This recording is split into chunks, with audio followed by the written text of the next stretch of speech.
Hello students, good morning. मैं Ravi Bhardwaj science की class में आप सभी का हार्दिक स्वागत करता हूं। दोस्तों, हमारा जो टॉपिक चल रहा था जेनेटिक्स, आनुवांशिकी, और आनुवांशिकी का आज लास्ट पार्ट हमारा बचा हुआ है। लास्ट पार्ट में हमने लास्ट वीडियो के अंदर जेनेटिक डिजीज, हेरिडिटरी डिजीज के बारे में हम चर्चा कर रहे थे, जिसमें हम 3 रोगों के बारे में हमने पढ़ लिया था। Colour blindness, haemophilia, hypertrichosis. इन 3 रोगों के बारे में हम पढ़ चुके थे। आज हम नेक्स्ट रोग के बारे में यहाँ पर पढ़ने जा रहे हैं। तो इस टॉपिक आज ये पूरा हो जाएगा अपना। तो आनुवांशिक रोग चल रहे हैं। आनुवांशिक रोगों की श्रेणी में अगला जो नेक्स्ट रोग आता है हमारा, 2 चीज़ मैं आपको समझा देता हूँ। हमारे शरीर में, बॉडी में क्रोमोसोम्स का जो नंबर होता है वो 44 + XY तो पाए जाते हैं नर में, और 44 + XX पाए जाते हैं मादा में। 2 टाइप्स के डिसऑर्डर होते हैं। एक तो होते हैं लिंगी गुणसूत्रों में अनियमितता, लिंगी गुणसूत्रों में अनियमितता, इर्रेगुलरिटीज इन एलोसोम्स, और एक होता है अलिंगी गुणसूत्रों में अनियमितता। कई बार सीधा प्रश्न आ जाता है, निम्न में से कौन सा रोग अलिंगी गुणसूत्रों में अनियमितता के कारण होता है और कौन सा रोग लिंगी गुणसूत्रों में अनियमितता के कारण होता है। ये जो 44 जो होते हैं, इनको तो कहा जाता है अलिंगी गुणसूत्र। क्या कहते हैं इनको? अलिंगी गुणसूत्र कहा जाता है, और इनको कहा जाता है ऑटोसोम्स। क्या कहते हैं इनको? ऑटोसोम्स कहते हैं। और XY और XX इनको कहा जाता है लिंगी गुणसूत्र। इनको एलोसोम्स कहते हैं। क्या कहा जाता है? एलोसोम्स कहा जाता है। कुछ डिजीज हैं, कुछ डिसऑर्डर हैं जो कि लिंगी गुणसूत्रों में अनियमितता के कारण उत्पन्न होती हैं। कुछ डिसऑर्डर ऐसे होते हैं जो अलिंगी गुणसूत्रों में अनियमितता के कारण उत्पन्न होते हैं। हमें ये याद रखना है कौन सा लिंगी वाला है और कौन सा अलिंगी वाला होता है। आगे हम बात करते हैं कौन कौन से ऐसे सिंड्रोम हैं। तो अलिंगी गुणसूत्रों में अनियमितता के कारण उत्पन्न होने वाले रोगों में सबसे पहला एक आता है डाउन सिंड्रोम, एक आता है एडवर्ड सिंड्रोम, एक आता है पटाउ सिंड्रोम,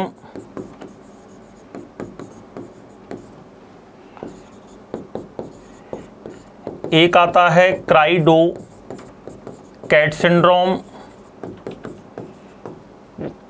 एक आता है ल्यूकेमिया। ये फर्स्ट ग्रेड के फर्स्ट पेपर में क्वेश्चन आया हुआ भी है, ल्यूकेमिया वाला। 2013 वाली भर्ती में आया हुआ प्रश्न है ये। ल्यूकेमिया को WBC का कैंसर भी कहा जाता है। इसको ब्लड कैंसर के नाम से भी जाना जाता है। अब मेनली इसमें जो क्वेश्चन पूछा जाता है वो क्रोमोसोम का नंबर पूछा जाता है।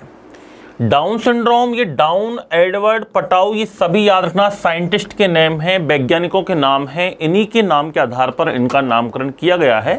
साइंस में मोस्टली वैज्ञानिक के नाम के आधार पर ही उनका नामकरण कर दिया जाता है। डाउन एक वैज्ञानिक का नाम है, उन्होंने बताया था ये बच्चों में होने वाला रोग है। कब होता है ये नंबर याद रखना है इसमें आपको, मैन 21। ऐसे याद करो, डाउन 21, डाउन 21। तो डाउन 21 का मतलब हो गया कि डाउन सिंड्रोम में 21वें गुणसूत्र की क्या हो जाता है? रिपीटिशन हो जाता है, पुनरावृत्ति हो जाती है, जिसके कारण गुणसूत्रों की संख्या 46 के स्थान पर 47 हो जाती है। कितनी हो जाती है? 47 हो जाती है, 47 हो जाती है। और ऐसे बच्चे, डाउन सिंड्रोम जो होते हैं वो कैसे दिखाई देते हैं? ऐसे बच्चों का चेहरा चांद जैसा गोल दिखाई देता है। इनकी आंखें थोड़ी दूर दूर होती हैं, ललाट इनका चपटा होता है, नाक थोड़ी चपटी मोटी होती है, होठ थोड़े मोटे होते हैं।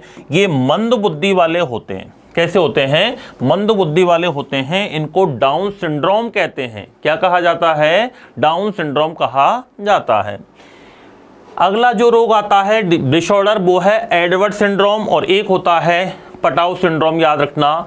एडवर्ड सिंड्रोम में आपको नंबर याद रखना है 18वां, यानी ये 18वें एलिंगी गुणसूत्र की पुनरावृत्ति के कारण होने वाला रोग है। ये बच्चों में होने वाला रोग है, इसमें भी शारीरिक एवं मानसिक अनियमितताएं आ जाती हैं। पटाउ सिंड्रोम की बात करें तो पटाउ सिंड्रोम होता है 13वें नंबर।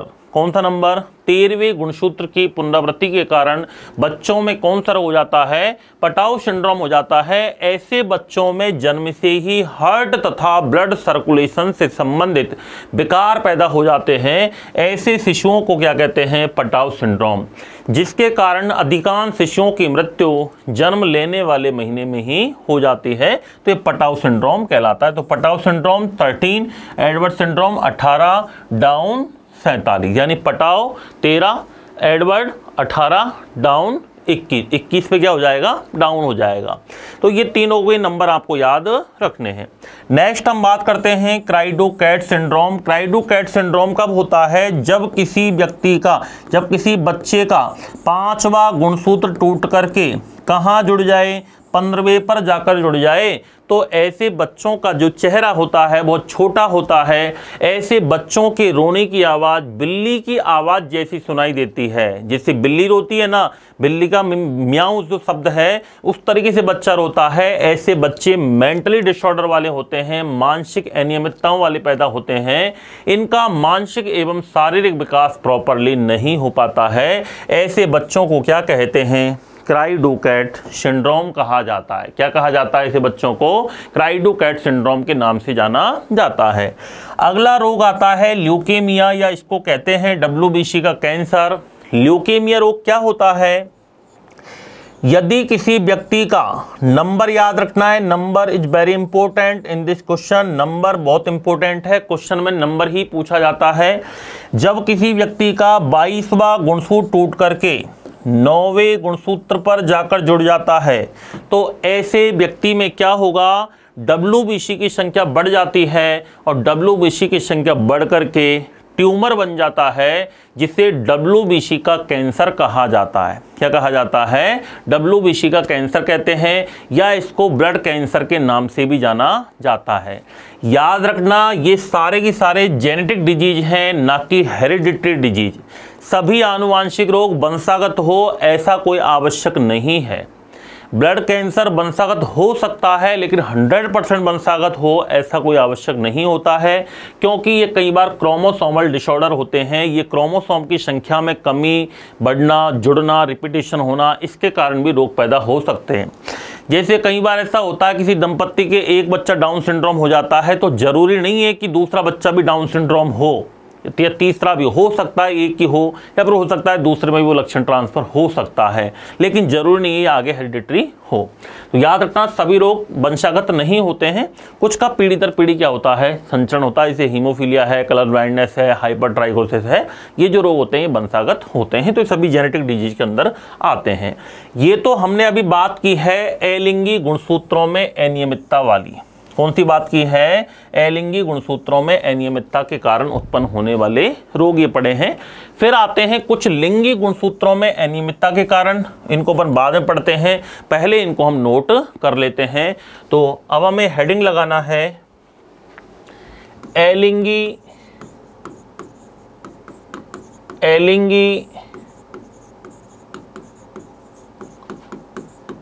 गुणसूत्रों में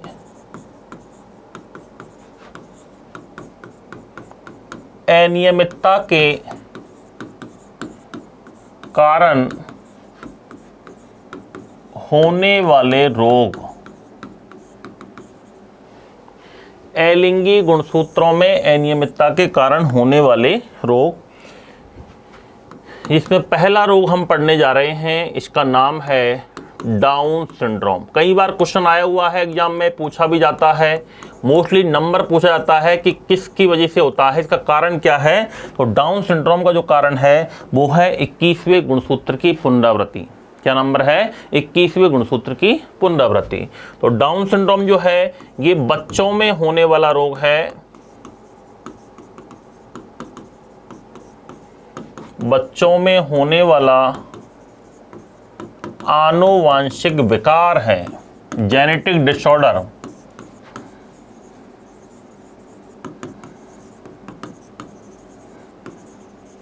जेनेटिक डिसऑर्डर आनुवांशिक विकार है जो कि, ये इंपॉर्टेंट लाइन है याद रखना, 21वें एलिंगी गुणसूत्र की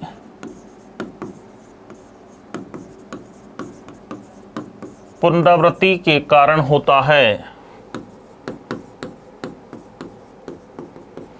21वें एलिंगी गुणसूत्र की पुनरावृत्ति के कारण होता है। ये इसमें इंपॉर्टेंट लाइन है, यही क्वेश्चन में पूछा जाता है, याद रखना। लक्षण वगैरह पर इतना क्वेश्चन नहीं आता है, इंपॉर्टेंट पॉइंट ये है। लक्षण की बात करें, ऐसे बच्चों का चेहरा चांद जैसा गोल होता है। कैसा होगा? चेहरा चांद जैसा गोल। आंखें थोड़ी दूर दूर स्थित होती हैं।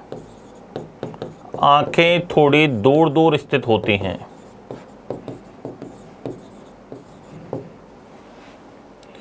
होठ थोड़े मोटे होते हैं। इसके अलावा इनका शारीरिक व मानसिक विकास नहीं हो पाता है। शारीरिक एवं मानसिक विकास अवरुद्ध हो जाता है। इनको मंगोलियाई मूर्ख के नाम से जाना जाता है, याद रखना। किस नाम से जाना जाता है? इनको मंगोलियाई मूर्ख के नाम से भी जाना जाता है। मंगोलिज्म कहते हैं इनको। क्या कहा जाता है? मैंगोलिज्म कहते हैं। मंगोलिया से उत्पत्ति मानी जाती है, मंगोलियाई मूर्ख कहा जाता है। डाउन ने इनके बारे में बताया था। तो पहला डिसऑर्डर हो गया हमारा डाउन सिंड्रोम। चलिए नेक्स्ट डिसऑर्डर की हम बात करते हैं। सेकंड डिसऑर्डर हमारा आता है जिसका नाम है एडवर्ड सिंड्रोम। क्या नाम है? Edward syndrome. एडवर्ड सिंड्रोम ये भी बच्चों में होने वाला रोग है। नंबर याद रखना है, डाउन 21, एडवर्ड 18, पटाओ 13। पटाओ 13, Edward 18, down 21। ठीक है। एडवर्ड सिंड्रोम की हम बात करते हैं तो इसका मेन जो कारण है वो है ये 18वें एलिंगी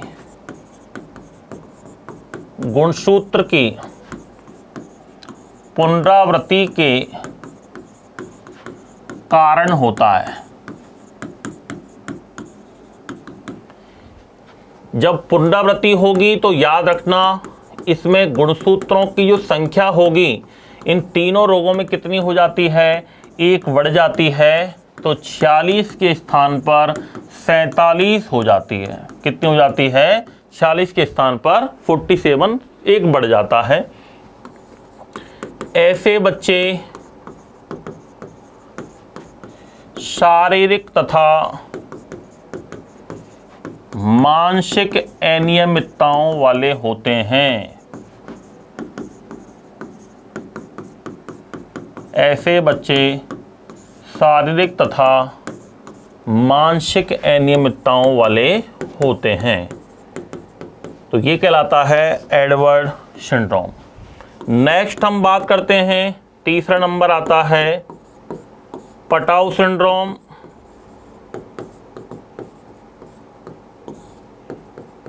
पटाउ सिंड्रोम जो होता है इसका नंबर याद रखना है, पटाउ 13। यानी यह शिशुओं में होने वाला रोग है।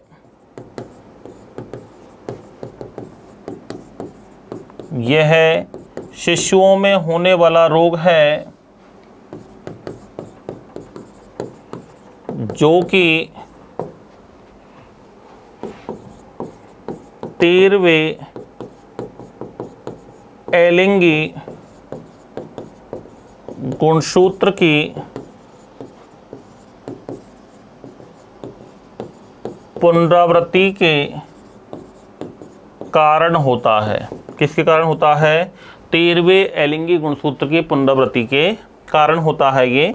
इसमें भी गुणसूत्रों की संख्या 46 के स्थान पर 47 हो जाती है। गुणसूत्रों की संख्या 46 के स्थान पर 47 हो जाती है।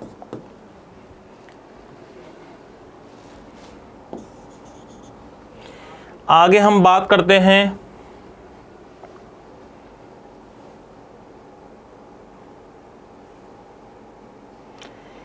ऐसे बच्चों में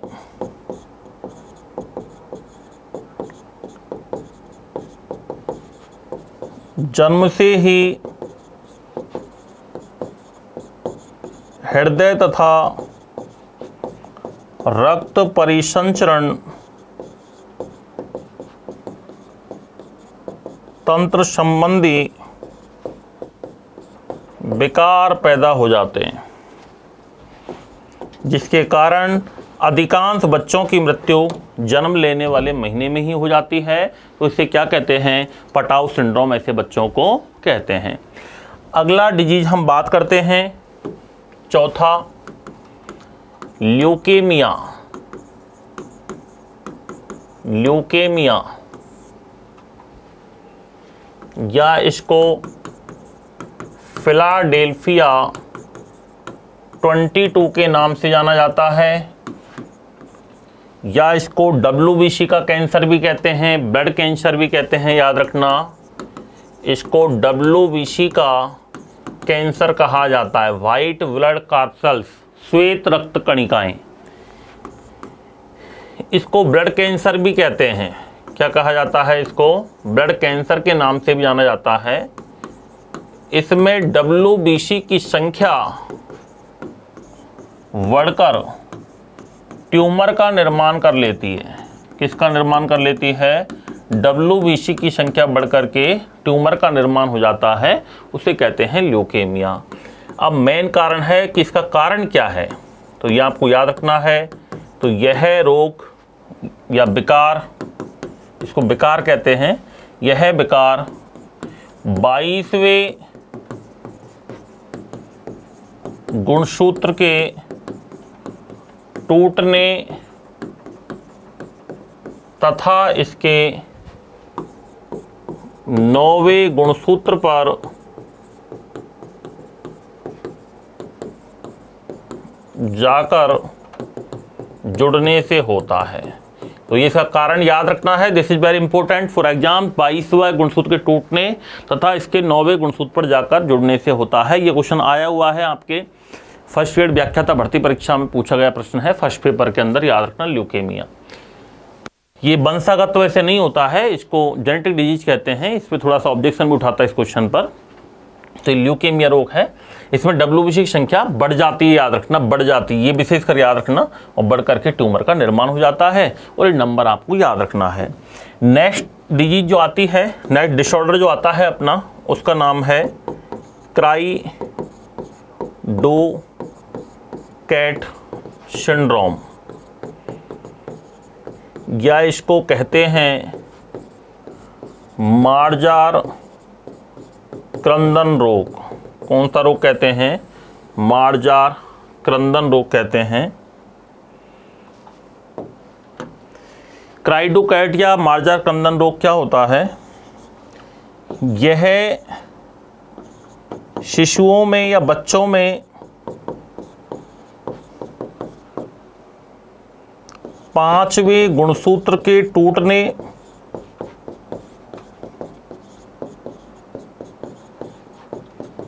तथा इसके 15वें गुणसूत्र पर जाकर जुड़ने से होता है। 5वें गुणसूत्र के टूटने तथा 15वें गुणसूत्र पर जुड़ने से होता है, याद रखना।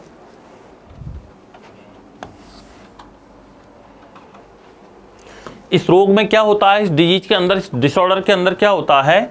बच्चे की रोने की आवाज बिल्ली के रोने जैसी सुनाई देती है। इस विकार से ग्रसित बच्चों की आवाज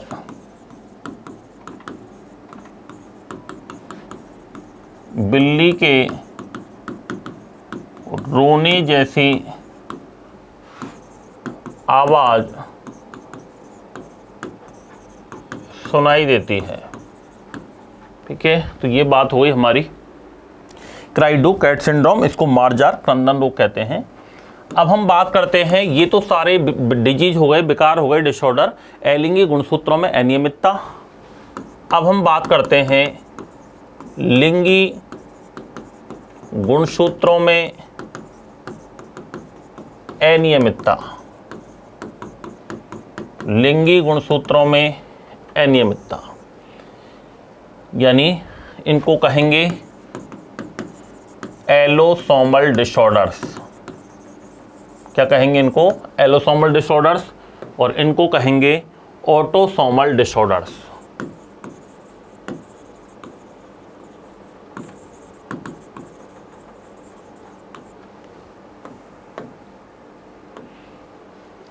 लिंगी गुणसूत्रों में अनियमितता की बात करें तो इसके अंदर पहला रोग जो आता है उसका नाम है टर्नर सिंड्रोम। टर्नर ये साइंटिस्ट का नाम है, वैज्ञानिक का नाम है, यानी टर्नर ने बताया था इसके बारे में। टर्नर ने इसके बारे में बताया था। टर्नर सिंड्रोम होता क्यों है? तो याद रखना, इसका जो कारण है, रीजन है, वो है लिंगी गुणसूत्र में अनियमितता। टर्नर सिंड्रोम जो होता है ये स्त्रियों में होने वाला रोग है। स्त्रियों में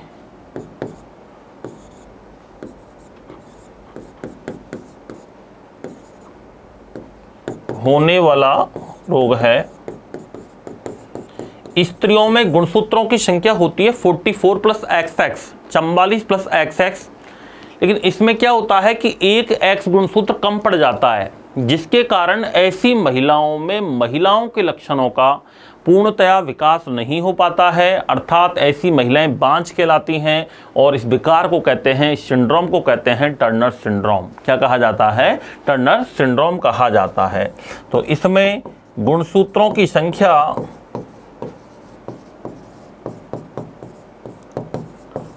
इसमें गुणसूत्रों की संख्या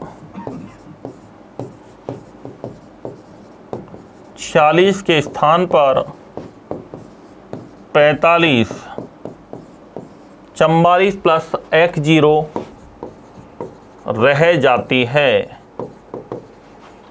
जिसके कारण ऐसी महिलाओं में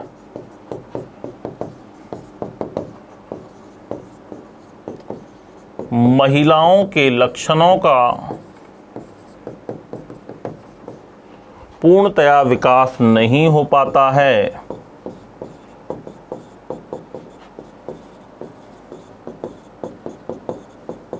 पूर्णतः विकास नहीं हो पाता है, अर्थात बांझपन आ जाता है। ठीक है, तो ये हो गया अपना टर्नर सिंड्रोम। मेनली ये पॉइंट आपको याद रखना है, नंबर इज इम्पोर्टेंट। और किस में होता है? स्त्रियों में होता है। अगला सेकंड डिजीज, जो सेकंड डिसऑर्डर आता है उसका नाम है क्लाइनफेल्टर सिंड्रोम।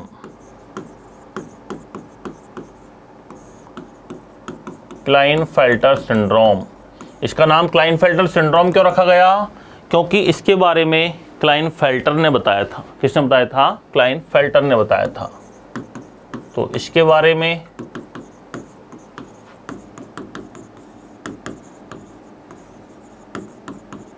क्लाइनफेल्टर ने बताया था।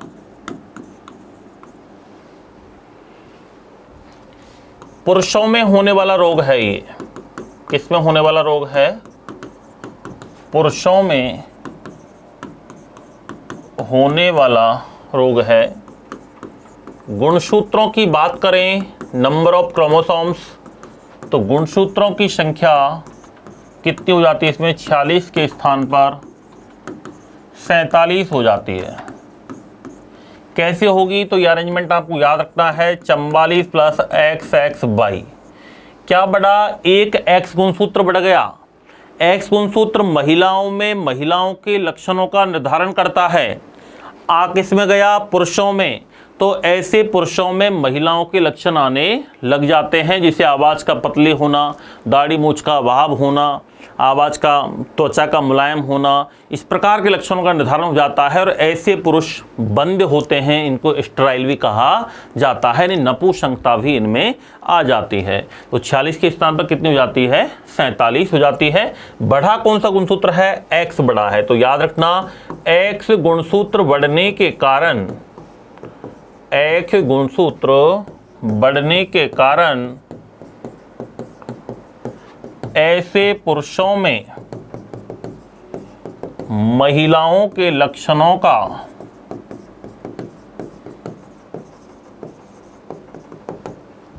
विकास होने लगता है,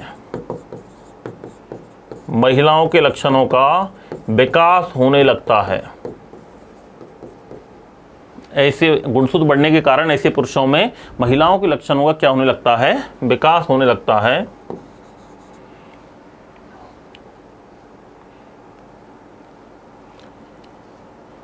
जैसे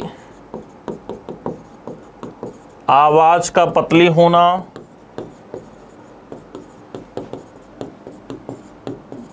दाढ़ी मूंछ का अभाव, और इसमें नपुंसकता आना, इस प्रकार के कुछ लक्षण इसमें दिखाई देने लग जाते हैं। तो इसको कहते हैं क्लाइनफेल्टर सिंड्रोम। अगला जो डिसऑर्डर आता है हमारा, उसका नाम है जैकब सिंड्रोम। क्या नाम है? Jacob syndrome. जैकब सिंड्रोम के बारे में जैकब ने बताया था, इसलिए इसका नाम क्या रख दिया? Jacob syndrome. और जैकब सिंड्रोम पुरुषों में होने वाला रोग है। ये किस में होने वाला रोग है? पुरुषों में होने वाला विकार है। ये आनुवांशिक विकार है। इसमें क्या होता है? ऐसे पुरुषों को अधिपुरुष भी कहते हैं। क्या कहा जाता है इनको? सुपरमैन कहते हैं इनको, अधिपुरुष कहते हैं, सुपरमैन के नाम से जाना जाता है। होता क्या है? ऐसे पुरुषों में गुणसूत्रों की संख्या कितनी हो जाती है? 46 के स्थान पर 47 हो जाती है। कितनी हो जाती है? 46 के स्थान पर 47, यानी 44 प्लस एक्स बाई। ये हमें याद रखना है कि कौन सा गुणसूत्र बढ़ा है? बाई। और बाई गुणसूत्र बढ़ने के कारण ऐसे पुरुष अत्यधिक क्रोधी प्रवृत्ति के होते हैं, अत्यधिक खूंखार प्रवृत्ति के होते हैं। ऐसे जो पुरुष होते हैं, ये जो रैपिस्ट वगैरह जो होते हैं, वो उनमें इस प्रकार के लक्षण दिखाई देते हैं। वो जैकब सिंड्रोम का भी एक उदाहरण हो सकता है। देखो दोस्तों, हर आदमी इस दुनिया में बुरा काम नहीं कर सकता है, न करना चाहता है। हो सकता है कुछ मेंटली डिसऑर्डर हो सकता है, कुछ फिजिकल डिसऑर्डर हो सकता है, उसके कारण भी कई सारी चीज़ें ऐसी देखने को मिल जाती हैं। तो 46 के स्थान पर 47 हो जाते हैं, एक बाई गुणसूत्र बढ़ जाता है। ऐसे पुरुष अत्यधिक क्रोधी प्रवृत्ति के होते हैं। ऐसे पुरुष अत्यधिक क्रोधी प्रवृत्ति के होते हैं, गुस्सैल होते हैं, ये क्रोधी प्रवृत्ति के होते हैं। इसे क्रिमिनल सिंड्रोम के नाम से जाना जाता है। इसे आपराधिक सिंड्रोम के नाम से जाना जाता है।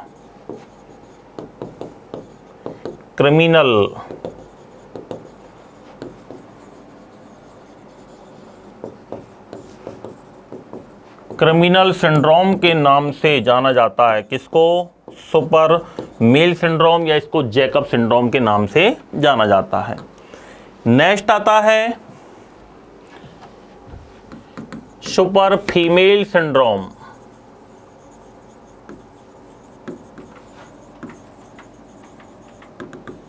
सुपर फीमेल सिंड्रोम, फीमेल शब्द आ गया, यानी स्त्रियों में होने वाला रोग है ये बच्चों।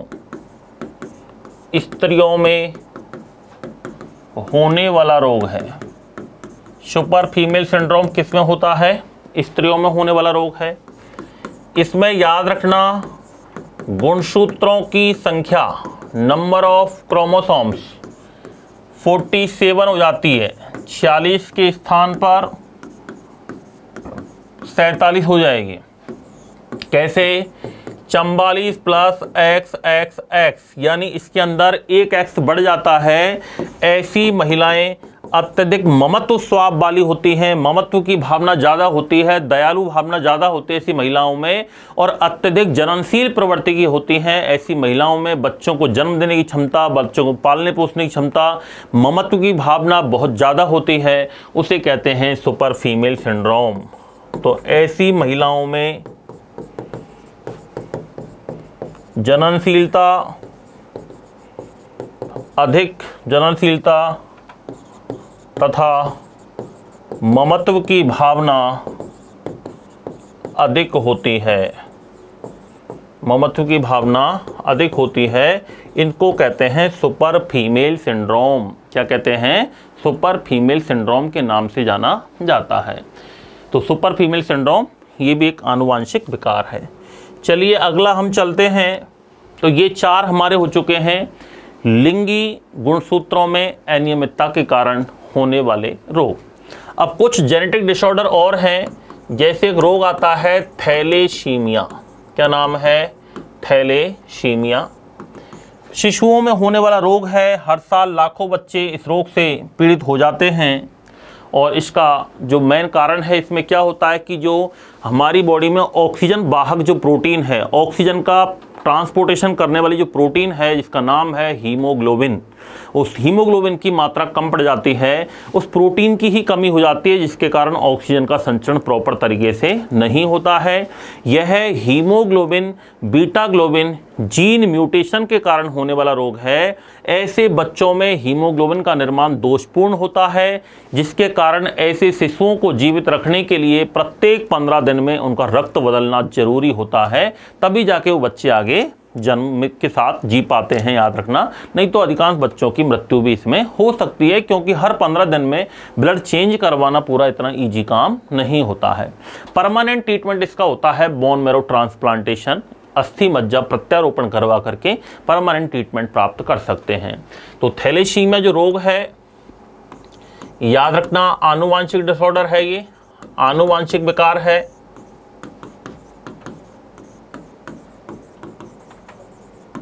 जेनेटिक डिसऑर्डर है। शिशुओं में होने वाला रोग है।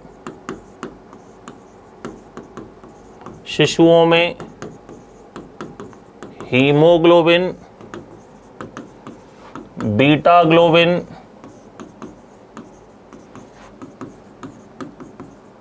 जीन उत्परिवर्तन के कारण होता है।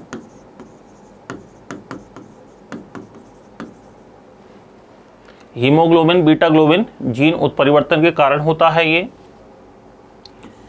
इसमें होता क्या है? ऐसे बच्चों में हीमोग्लोबिन का निर्माण दोषपूर्ण होता है। हीमोग्लोबिन का निर्माण दोषपूर्ण होता है, या हम कह सकते हैं कि हमारे शरीर में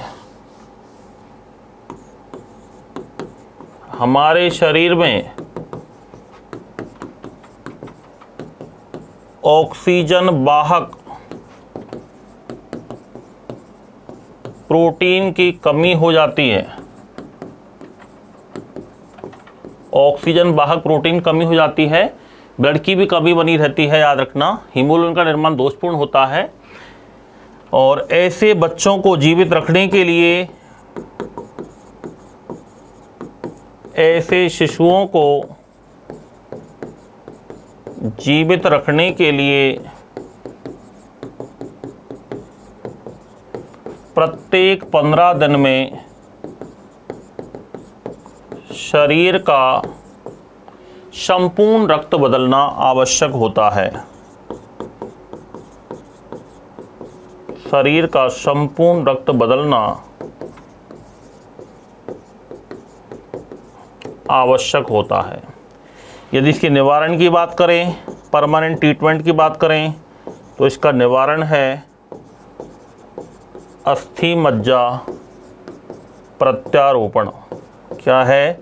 अस्थि मज्जा प्रत्यारोपण, जिसको कहते हैं bone marrow transplantation. Bone marrow transplantation इसका परमानेंट ट्रीटमेंट है, याद रखना। तो ये थैलेसीमिया एक विकार है, ये भी एक जेनेटिक डिसऑर्डर है। हीमोग्लोबिन का निर्माण दोषपूर्ण होता है। Haemoglobin beta globin gene mutation के कारण होता है। इसमें ऑक्सीजन वाहक प्रोटीन की कमी हो जाती है, हीमोग्लोबिन की कमी हो जाती है। अगला एक विकार अपन पढ़ने वाले हैं जिसका नाम है सिकल सेल एनीमिया।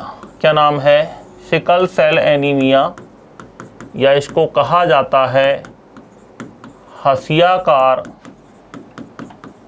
कोशिका रक्तअल्पता।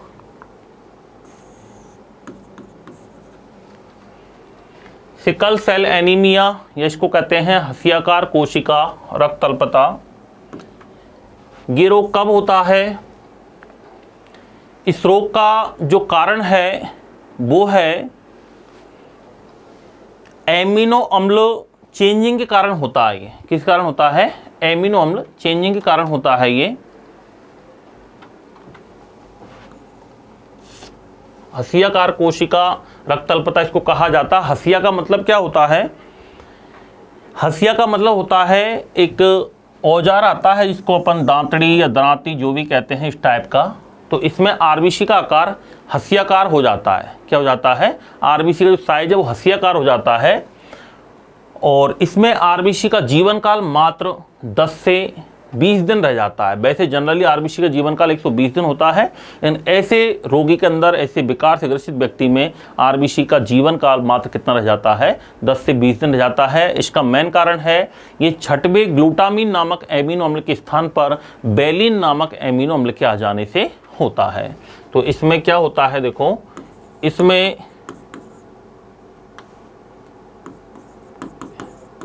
इस विकार में, या यह विकार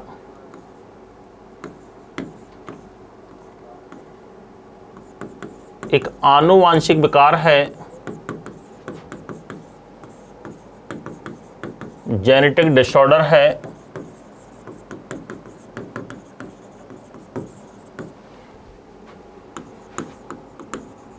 जो कि शरीर में, ये इंपॉर्टेंट लाइन है, याद रखना, जो कि शरीर में छठवें ग्लूटामीन नामक एमिनो अम्ल के स्थान पर बेलिन नामक एमिनो अम्ल के प्रतिस्थापित होने से उत्पन्न होता है। ये कारण इसका याद रखना है कि जब छठवें ग्लूटामीन नामक एमिनो अम्ल के स्थान पर बेलिन नामक एमिनो अम्ल आ जाए तो व्यक्ति को कौन सा डिसऑर्डर हो जाता है? Sickle cell anaemia. इसमें क्या होता है? आरबीसी का जो आकृति होती है वो हसियाकार हो जाती है, हसियाकार हो जाती है। आरबीसी का इस रोग में जो जीवन काल है वो मात्र 10 से 20 दिन रह जाता है। कितना रह जाता है? 10 से 20 दिन रह जाता है, जिसके कारण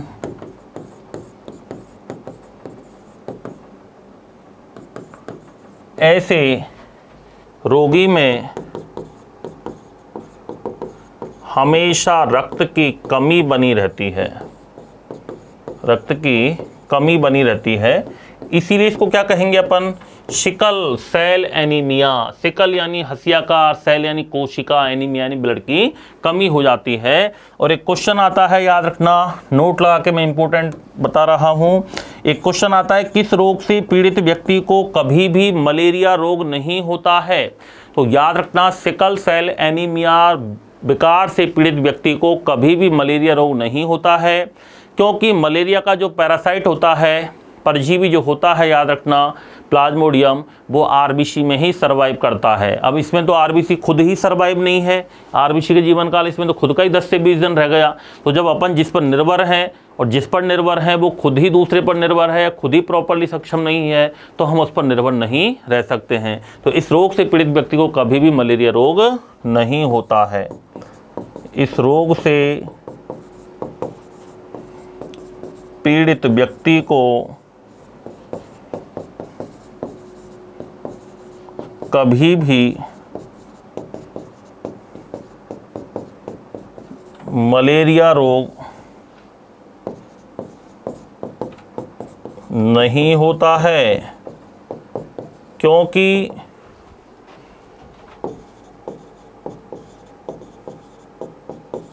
मलेरिया का परजीवी आरबीसी में ही विकास करता है। इसलिए इस रोग से पीड़ित व्यक्ति को कभी भी कौन सा रोग नहीं होता है, याद रखना, मलेरिया रोग नहीं होता है। तो ये सभी क्या थे दोस्तों, आनुवांशिक विकार हैं। ये क्या हैं, ये आनुवांशिक विकार हैं, याद रखना।